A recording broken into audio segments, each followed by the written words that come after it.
This is Zach Rockford's cast blog for 12409 or 10. Still doing that. On the Barnstable Enterprise internship that I'm doing.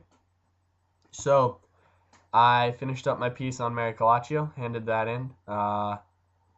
That applies to my first learning outcome, which is increased awareness of your own strengths and areas for growth, because that piece challenged me in my writing style and skill because it's a new way of writing for me, the newspaper style with short paragraphs, one sentence paragraphs. And it's more informative, and yet it's the small town newspaper, so it's different than the newspapers that I'm used to reading. So that was a challenge. That gave me a chance to explore adaptations of my writing skills and different ways of writing. And it was also a weakness too. It took me a long time to get in.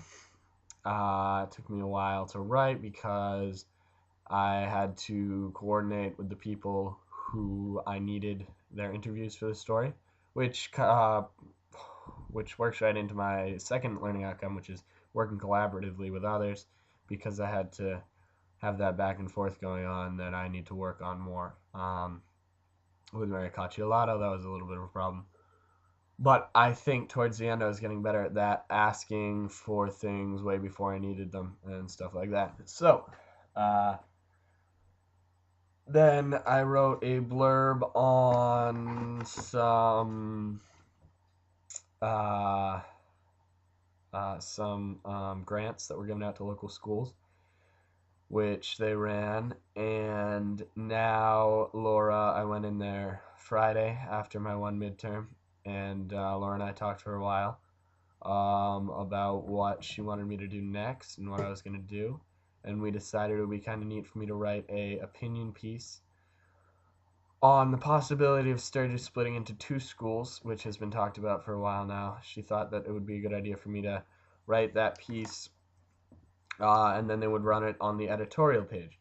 So that's going to entitle some more of that working with others, because I'm going to have to learn a little bit about that. I'm going to have to probably talk to Mr. Heiser and Mr. Andre and see how they feel and see what's going on, and logistically just how that's going to work. I have to get some facts straight before I take a side and talk about my opinion, because that's all this is. So I have to do that. This Friday went well. I thought I got to know Laura, my editor, a little bit better because I went in there earlier than usual, so we just talked for a while. We talked about my classes and stuff like that. That was good. That works right into working collaboratively with others. So I will keep my blog posted on what's going on with my Barnstable Enterprise internship.